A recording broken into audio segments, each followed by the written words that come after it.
अगले दिन सब लोग घूमने निकल गए, जहां रूही ने तनु और आरुषि और नेहा के साथ मिलकर नमन को मनाने का प्लान बनाया।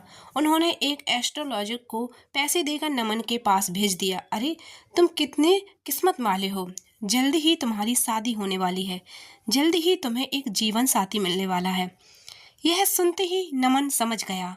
वह इधर उधर देखने लगा तो उसकी नजर रूही पर गई। उसने सैड लुक देकर गहरी सांस भरते हुए कहा, यह लड़की सच में बहुत ज्यादा जिद्दी है। नमन थोड़ा इरिटेटिंग फेस बनाकर आगे बढ़ गया। वहीं आरव रूही की हरकतों से परेशान हो गया था। उसने रूही को समझाने की बहुत कोशिश की, जिसका कोई फायदा नहीं हुआ। उल्टा उन दोनों में झगड़े होने लगे। यह देखकर नमन को बुरा लग रहा था कि उसकी वजह से उसके दोस्तों का हनीमून बर्बाद होने लगा था।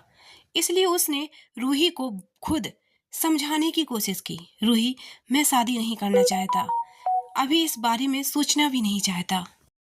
तो मैंने कब कहा तुम्हें अभी शादी करना है? बस यह चाहती हूँ तुम खुद को एक मौका दो, तुम किसी को अपनी लाइफ में जगह दो।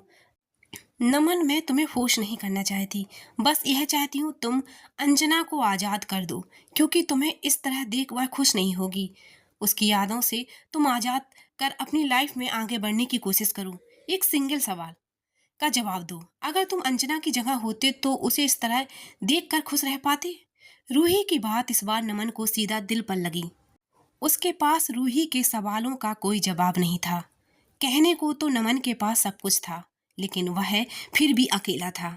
शाम को नमन बीच के किनारे खड़ा रूही की बातों के बारे में सोच रहा था, जिसका कोई अंत होने का नाम नहीं था। इतनी गहराई से क्या सोच रहे हो? आरब की आवाज सुनकर नमन पीछे मुड़कर देखा और उसकी तरफ देख कहा, रूही की बातें याद कर रहा हूँ। फिर वही रूही की बातें सुनकर आरब अब बहुत परेशान हो गया। इसलिए उसने रूही से बात करने की सीधी सोची। डिनर टाइम में सब लोग आराम से खाना खा रहे थे कि आरब सभी से नमन की शादी के बारे में बात करने लगा। लेकिन उससे पहले नमन बोल पड़ा, रूही, मैं अपने आप को दूसरा मौका देना चाहता हूँ। नमन की बात सुनते ही वहां सबके फेस पर शॉकिंग लुक था, क्योंकि उन्होंने यह कभी नहीं सोचा था कि खासकर आरब ने। तुम्हारे सर में चोट तो नहीं लगी है ना? कहीं तुमने कुछ गलत तो नहीं खा लिया है? क्या तुमने ड्रिंक की है? आरब के बैक टू बैक सवालों से नमन बहुत इरिटेट हो गया, क्योंकि उसने बहुत हिम्मत करके बात सबके सामने रखी थी। शट अप आरब। नमन के फैसले से सबकी खुशी बढ़ गई थी, क्योंकि वह सभी नमन को एक नई और हैप्पी लाइफ में देखना चाहते थे, जो शायद नमन की शादी के बिना पॉसिबल नहीं था। थैंक यू सो मच नमन, यह सुनकर बहुत खुश हूँ। अगले दिन सभी लोग मेंशन वापस आ गए, क्योंकि निया ज्यादा रूही के बिना नहीं रह पाती थी। इसलिए सब ने जल्दी मेंशन वापस आकर अपना काम शुरू कर दिया। आरब और विजय ऑफिस के काम में तो रूही को संभालने में, आरुषि हॉस्पिटल में, वहीं तनु, नेहा, रमेश और राहुल नमन के पीछे हाथ धोकर पड़ चुके थे। हम कुछ नहीं सुनना चाहते, तुम्हें कल डेट पर जाना पड़ेगा, वह भी मल्टीप्लाई, जो हम चारों तुम्हारे लिए अरेंज करेंगे। रमेश की बातों से नमन का मुंह खुला का खुला रह गया। क्या कहा मल्टी? तुम सबका दिमाग खराब हो गया है क्या? नमन ने वैसे तो बहुत कोशिश की डेट पर न जाने से मना करने के लिए। उन चारों के सामने उसकी एक न चली, इसलिए उसने ना चाहते हुए भी हाँ कहनी पड़ी। फाइन, मैं चला जाऊंगा। Next day. अब नेक्स्ट डे रमेश और राहुल के अकॉर्डिंग टू प्लेस के रेस्टोरेंट में नंबर के लिए बहुत ही सुंदर लोकेशन डिसाइड की, जहां सुबह के 10 बजे से उसकी डेट स्टार्ट हो चुकी थी। वही भी ब्लाइंड। आज तो नमन का दिन है। 1 घंटे में नमन को समझ आ चुका था कि मैं शायद सिंगल ही मरूंगा। वह लड़कियों को देख देख कर सोच रहा था कि कितनी अजीब क्यों है, इसे तो तैयार होना भी ठीक से नहीं आता। कैसे खा रही हैं, पहले कुछ देखा नहीं। इतने शॉर्ट कपड़े पहनकर आई हैं, कम पड़ गए थे क्या? यह कितनी बोलती हैं, इनका मुंह नहीं दुखता? नमन उसके पास आने वाली हर लड़की को देख देख कर मन में बड़बड़ाता है। दोपहर के 12 बजने वाले थे, लेकिन अभी तक नमन को एक सिंगल लड़की पसंद नहीं आई थी। अच्छी भी नहीं लगी। ऐसा गुस्सा बढ़ता जा रहा था। मन तो करता है या तो इन लड़कियों को जान से मार दूं या खुद मर जाऊं। कौन सी मनहूस घड़ी में मैंने रूही से प्रॉमिस कर लिया था। लड़की देखकर नमन इतना फ्रस्ट्रेट हो चुका था कि उसने अपने पास बैठी लड़कियों को बहाना बनाकर भगा दिया। फौरन राहुल को कॉल किया। वह दोनों कुछ ही दूर बैठे नमन पर नजर रख रहे थे। अगर तुम चारों अभी नहीं रुके तो कसम से आज की डेट तुम्हारी मौत की एनिवर्सरी मनाई जाएगी। ये सुनकर राहुल रमेश की सांस अटक गई। उसके बाद उनकी हिम्मत नहीं हुई नमन के पास किसी लड़की को भेजने की। इसलिए नमन रिलैक्स होकर वहाँ से वॉशरूम जाने के लिए उठा तो जैसे ही कुछ चला तो एक लड़की से टकरा गया। आई एम सॉरी। नमन ने जैसे ही उस लड़की की तरफ देखा तो थोड़ा हैरान हो गया, क्योंकि वह लड़की नमन को बहुत ही क्यूट स्माइल्स के साथ देखे जा रही थी। Hello mister Naman, I am Manya, nice to meet you. Hello, I am sorry, लेकिन आप। नमन को मान्या को देख थोड़ा हैरानी हुई, क्योंकि वह उसके बारे में कुछ भी नहीं जानता था। वही नमन की बात का मतलब समझ मान्या ने स्माइल के साथ कहा, डेट? आज शायद आपके साथ मेरी डेट फिक्स है। यह सुनते ही नमन का दिमाग पूरी तरह से खराब हो गया। उसका दिल कर रहा था वह सच में रमेश और राहुल को गोली मार दे।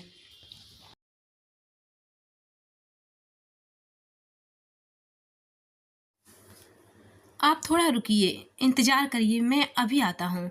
नमन बहाना बनाकर बाथरूम चला गया और रमेश को कॉल करके उसे पर चिल्लाने लगा। मैंने कहा था ना, अब किसी को मत भेजना। तुम दोनों आज सच में मेरे हाथों से जान से जाओगी। नमन की बात खत्म होते ही रमेश ने उसे बताया, हमने तुम्हारे पास किसी को नहीं भेजा। नमन को कुछ भी समझ नहीं आ रहा था।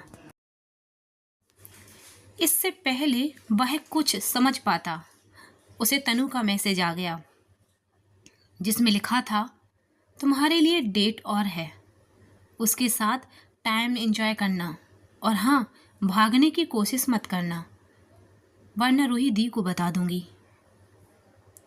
यह सुनकर नमन के पास कोई रास्ता नहीं बचा था, इसलिए वह चुपचाप मान्या के पास आकर बैठ गया। वह खुद को शांत रखने की कोशिश करने लगा। आप बहुत अनकंफर्टेबल लग रहे हैं, 1 मिनट रुकिए। मान्या ने फौरन नमन के लिए थोड़ा आइसक्रीम मंगवा उसे खाने के लिए कहा। नमन ये देखकर शॉक्ड हो गया कि मान्या ने इतनी जल्दी उसकी बेचैनी को कैसे समझ लिया।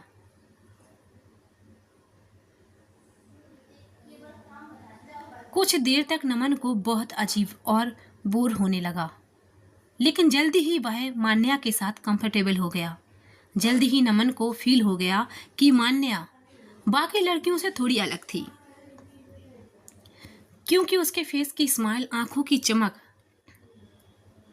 एकदम नेचुरल थी।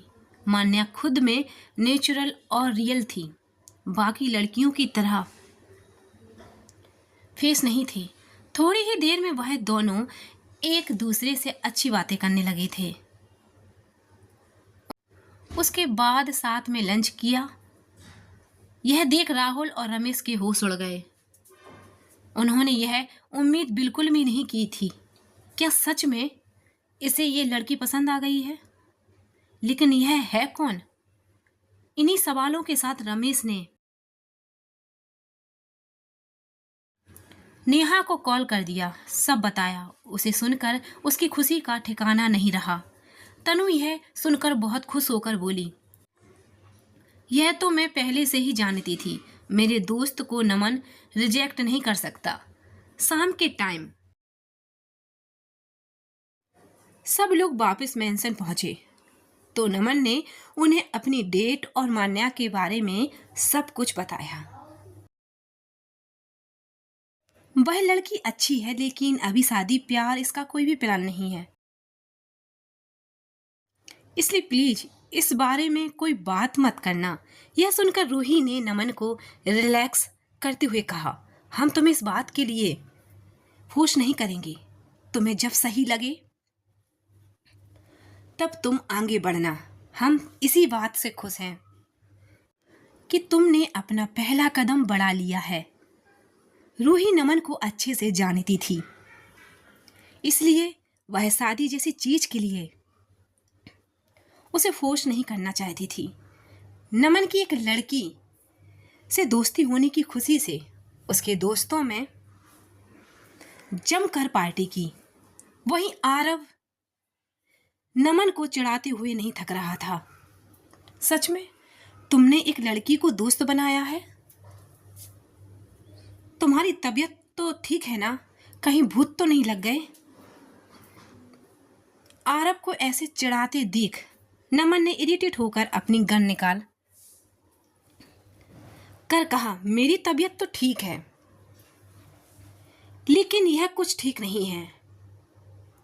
शायद किसी का खून करना चाहती है। आरव गन को देखकर डरता हुआ बोला, अच्छा ठीक है, अब नहीं चिढ़ाऊंगा, लेकिन सच बताओ लड़की कैसी है? क्या तुम अब मान्या काफी समझदार है, मैच्योर टाइप की है, और हम सिर्फ एक दोस्त हैं। अब कोई बकवास नहीं।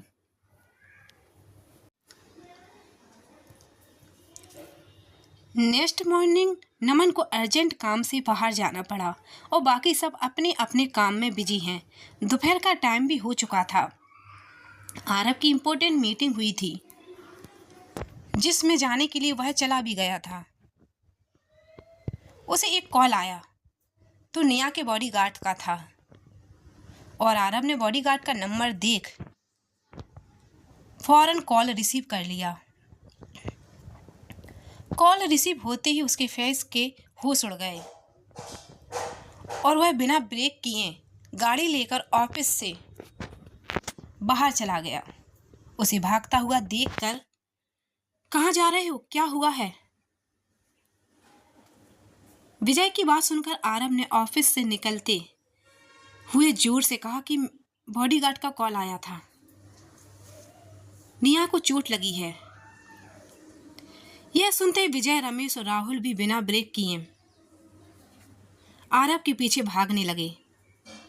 वह चारों फौरन गाड़ी में बैठकर फुल स्पीड से किंडरगार्टन की तरफ चल दिए। लेकिन नेहा को चोट लगी कैसे?